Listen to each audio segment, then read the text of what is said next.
All right, part 2 of the I got a porn star for my birthday. All right, what I'm going to cover in this one is um, there's pros and cons to every size. And, in our culture, we tend to teach that bigger is better, and that's not true. If you have a woman who's built smaller, who's more petite, who's tighter, or whatever, it's going to hurt if he's too big. And it's just not going to be a match anatomically, this just period. So there's, sizes from small, medium, large, if we just want to say it that way. And luckily you get fit with one that, works for you. I've definitely had men that were too small and it, just doesn't work, period, because I couldn't even feel, mainly one, I guess I could say I felt that way about. An average size, usually if they know how to use it, you can't even tell that it's just an average size. And then the larger size, this is good for you larger men to know, and it's good for you women to know. These are the cons to it, because we probably know the pros to it. The cons are, and this is what I experienced in my birthday rendezvous, is it takes a lot more for them to come. So what, in my experience of him and the other 2 large men that I've been with in my life, that I had 2 boyfriends that were on the larger side. And honestly, one of them, it was a little painful at times. For whatever reason, I couldn't quite put my finger on it. It just, something didn't feel right about it. But anyway, in general, it takes so much more power and energy and thrusting for a man who's large to actually come to orgasm, that my experience was that the intercourse experience with him becomes all about him. So that's really good for you bigger men to know, because that's not what women are looking for. We're not here to have intercourse with someone who's just making it all about him and all about him coming and having to work really hard to get enough power in there so that he can get there, because we tend to feel used in that case, and then we're just having to bear down basically until he gets there. So it's really not about us at all, and it's not very satisfying. So there's an awareness that you can have, larger men, around making sure it's about us, that it's about connection and not just about you coming. More than half of women don't come during intercourse anyway, so she's not feeling the pleasure of it. It's more just like a power trip kind of pleasure that's psychological. So a lot of men forget that. More than half of women do not come during intercourse because it's not rubbing on the clitoris. And you might be able to get the right angle eventually or find a position where it works, but for most of us, me included, it just doesn't rub on the clitoris. So it is not pleasure that we're feeling. It's more like the excitement of being overpowered and ravished by, a strong masculine. And it's more of a psychological thing. So if I were to turn the tables on you there, how would you like it if you had intercourse and you didn't feel any pleasure? Because I know you do, but you need to understand that most women don't. It's just psychological. So you got to make it worth their while by taking care of them first, so that they do feel the pleasure, and then it warms them up also to be able to receive you as well. So it wasn't as good as I had hoped it would be. He had a lot of power and all that, and that was great, and he had speed, and he was definitely, like, I had probably the most chemistry I've ever had with a man with him, and it was super sexy and hot and all that.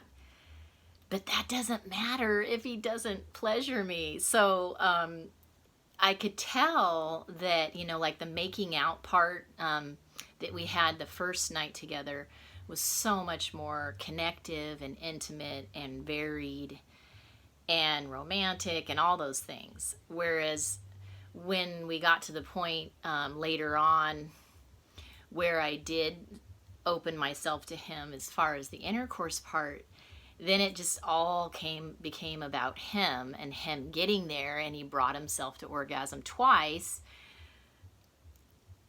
without warming me up first, which, you know, I haven't been with someone in a couple months. You can see my fingers. They're long and thin, and that's the size of my canal, just like your fingers are the size of your penis. There's a correlation there. So that's how you can kind of gauge when you just meet someone, if you're wanting to see if their size might work for you. Where was I? Anyway,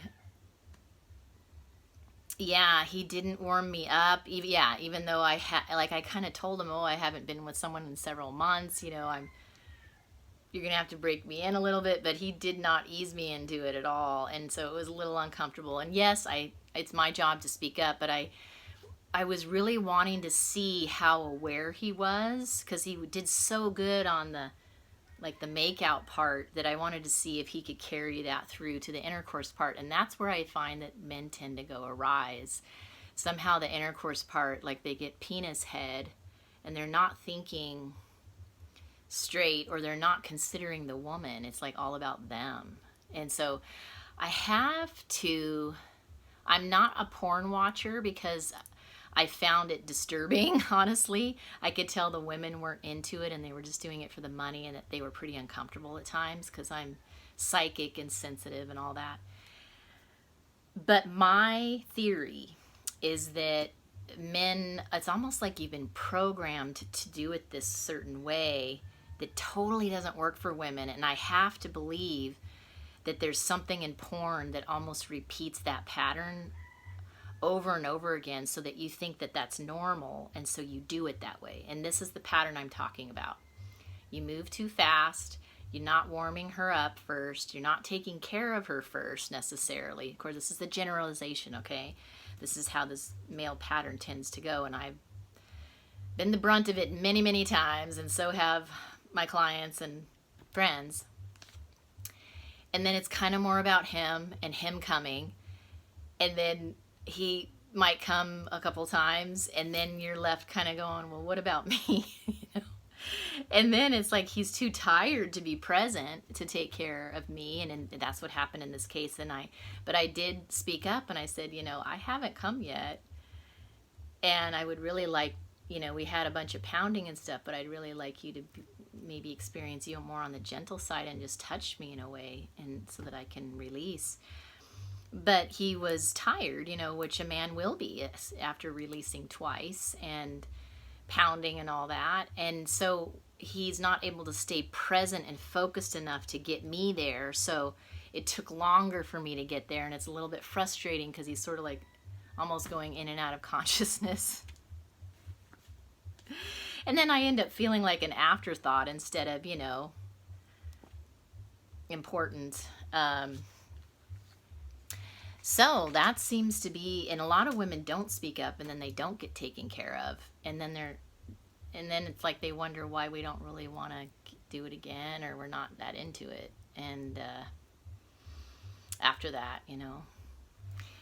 So anyway, that's my, you know, awareness that I wanted to bring to men who are well endowed, is you're going to need to have an awareness to make it about both of you and be connective about it, and like change your pace, because it's one thing to pound, but you know, some of us, like myself, like it slow and deep, and it's kind of more connected, because you can, you know, look me in the eye, and you know, it's just sexy in a different way. It's very present in the moment, because otherwise I'm just like bracing myself. And you know, if she's going to really truly be enrolled in intercourse part of things, you're going to have to make it about her too, and do what she likes. And you got to ask questions. And I know men aren't used to, like, that's not their style of communication, to ask questions, but when it comes to sex, it really comes in handy. You've got to find out what works for her, what turns her on. Otherwise, she's going to be like, So, trying to think if there's anything else about large men that I think that covers most of it. So I wanted to just highlight that, because sometimes our culture, just tends to say, oh yeah, that's the best. But, if he doesn't really know how to use it, and if he's a large man in general, he's not going to be able to do different positions and angles, because there's more muscle there in the way, and he's not as agile. And I find that the lighter ones, honestly, are more versatile that way, and greater with like varied positions and so forth. And so that was something else I noticed, because one in particular of the three men that in my life that were large, like he was just built like a football player, and he just didn't have as much variety to offer, because moving his body around is more of an undertaking, say, than like a thinner man or a man who's more agile. So anyway, I will see you in part 3.